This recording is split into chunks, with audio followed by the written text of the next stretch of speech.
Informasi yang tadi kita bacakan adalah di mana pemerintah lewat Menteri Perdagangan menuntut pedagang tradisional untuk go digital alias berjualan secara online. Mungkin tanggapannya secara umum terlebih dahulu. Silakan Pak Huda. Iya, Mbak.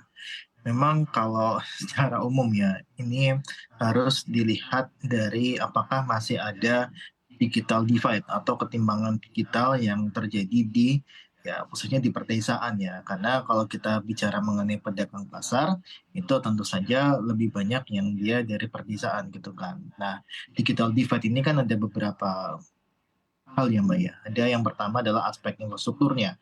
Apakah dari sisi infrastruktur seperti ketersediaan sinyal internet dan sebagainya sudah terpenuhi atau belum gitu. Yang kedua adalah soal sumber daya manusianya. Dimana kalau kita lihat memang ini masih cukup timpang sekali untuk sumber daya manusia antara pedagang yang di pasar tradisional dengan yang mereka ya sudah go digital gitu kan. Nah, ini yang menurut saya juga PR-nya di situ gitu, bahwa ini nggak semudah lah kalau nggak semudah membalikan telapak tangan gitu kan kalau untuk mendigitalkan pedagang pasar tradisional. Nah, yang ketiga itu adalah dari aspek penggunaannya gitu. Apakah nanti penggunaannya akan optimal apabila pedagang pasar ini dia go digital gitu. Dan kalau kita lihat sebenarnya sudah ada beberapa pedagang pasar yang mencoba untuk go digital, tapi memang masih belum optimal gitu. Nah, kita mungkin dari 3 aspek itu saja, itu harus bisa terselesaikan secara umum, Mbak. Baik, memang kalau kita bicara soal transformasi digitalisasi di sejumlah industri ini merupakan permasalahan yang selalu kompleks begitu ya, terutama di Indonesia. Negara kita adalah negara kepulauan yang juga menjadi tantangan dari transformasi digitalisasi itu sendiri. Nah, tapi kalau dari Anda sendiri Pak Huda melihat kenapa saat ini pemerintah baru memberikan tuntutan ini begitu? Apa urgensi di balik tuntutan pemerintah yang datang dari Mendak ini? Silakan Pak Huda.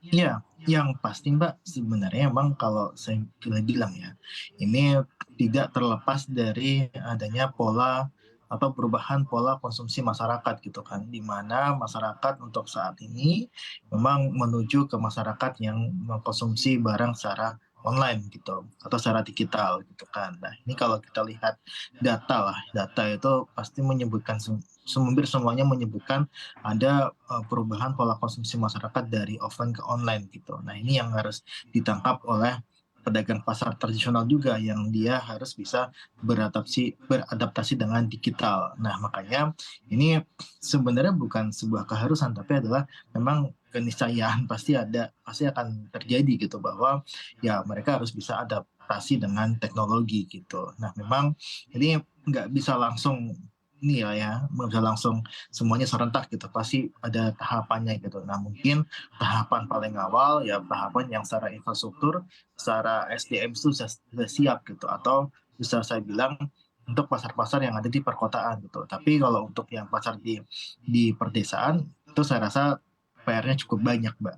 Nah, kemudian memang paling mudah kalau menurut saya pribadi sebenarnya untuk dia bisa go digital itu adalah perlu dorongan untuk menggunakan ya non cash gitu ya, pembayaran yang non cash gitu. Jadi itu yang sebenarnya didorong gitu. Karena ini pasti bukan cuman dari Kemendak ya, tapi dari Bank Indonesia juga bisa berperan aktif untuk lebih banyak lagi UMKM kita ataupun pedagang pasar tradisional yang menggunakan pembayaran digital, yaitu KRIS gitu. Ini salah satunya melalui KRIS itu saya rasa bisa membimbing mereka lah untuk bisa go digital, Mbak. Oke baik, kita coba olah satu-satu begitu ya Pak Huda, terkait dengan permasalahan-permasalahan kalau kita bicara soal transaksi digital ini, terutama di daerah-daerah di luar kota besar di Hmm. Indonesia. Mulai dari infrastruktur, kalau dari Anda Pak Huda atau dari Selios sendiri, bagaimana melihat kesiapan infrastruktur Indonesia untuk mendorong pedagang tradisional untuk go digital? Ya, ini kajian saya itu memang menyebutkan masih ada terjadi kendala infrastruktur terutama untuk daerah-daerah yang dia kota-kota tier 3 maupun kota-kota tier 4 gitu, Mbak. Di mana mereka masih banyak blind spot, kemudian juga, eee, bisa dibilang banyak inilah, adapun sinyal internet mereka masih lemah gitu sinyal internetnya. Koneksinya Itu kalau dari kantor sisi Gerindra sebelah mana ya? yaitu dari sisi infrastruktur untuk fisiknya. Nah,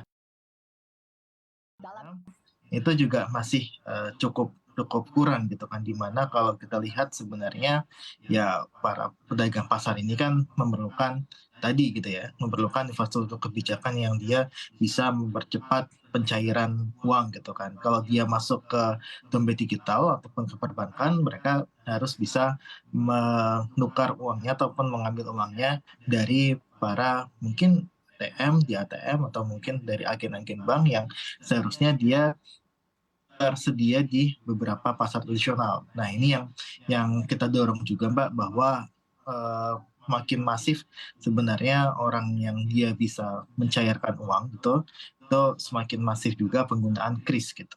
Baik, baik.